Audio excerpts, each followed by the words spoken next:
What? How's everybody doing? Good. So the other day, I had this incredible urge to travel.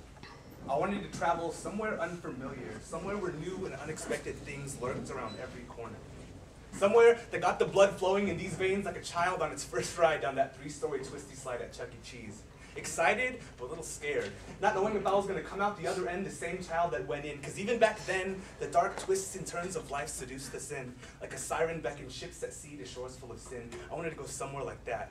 Somewhere where the soles of my shoes could make love to the soil. Each step, a beautiful new romance left begging for more. Somewhere so intriguing that the sidewalks in front of my house would grow jealous weeds because it knew that these souls were out fucking around way past curfew. So later that day, I packed up all of my bullshit and I booked a first-class ticket into the depths of my mind. And I remember it like it was yesterday, because since then it's been every day. I flew Air Insecurity, seat 615, section 1987, and I sat and I strapped my belt tighter than the knots in my stomach as I reached for that emergency manual as if it were some sort of Bible, hoping that if shit hit the fan, the theories within its pages would somehow lead me to safety. But when I opened it up, I found that the inside was just littered with mirrors, and I don't like staring into my own mind for too long, let alone looking to my own life for answers. So I closed it quick and found that the back read, "This plane is your body.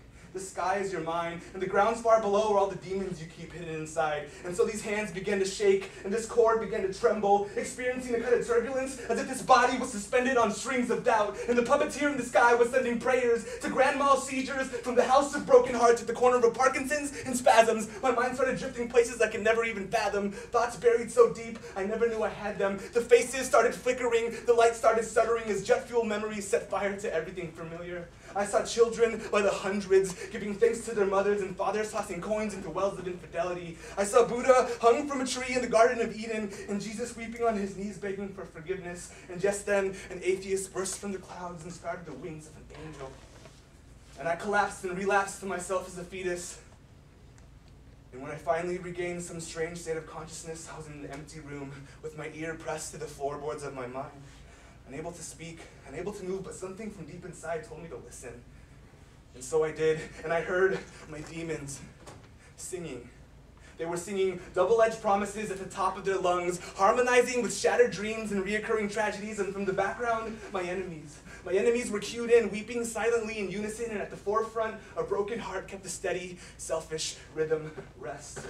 And at the next measure, a crescendo, followed by a chorus of skeletons that came dancing from my closet, and I began to weep, and my tears of compassion began to seep into the rivers of compassion beneath, and I started tearing up the floorboards, my hands bleeding and splintered with overdue apologies as I finally set free that symphony of negligence.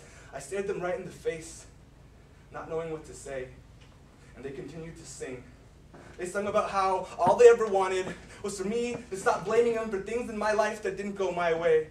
But how I should let my demons dance with angels, let my virtues and my sins collide, and set all free all the bullshit that's hidden inside. And in return, they would turn my strings of doubt into chords of compassion, and I could strum my life in a way that would resonate with the rest of the world. And then they drew a door on the wall and said, "Through this door is somewhere unfamiliar, somewhere where new and unexpected things lurk around every corner." But I was scared. I wanted to book the first flight of sanity out of there, but I took a deep breath, trusted them, and stepped through. And when I opened my eyes, I was on the sidewalk in front of my house, and those jealous weeds were laughing at my pursuit of everything that could be found right in front of my doorstep. And written with chalk and child's handwriting all around me, read the words, "The beauty you seek will not be found in cities or souls other than your own. Learn to make peace with what is, and it will always accompany what will be. May you be defined by the passions that bring you to life rather than the obligations that keep you living. Keep on giving, and for those of you who are in it for the gold, stop digging, because the real treasure is in the sky, and it's all in your mind."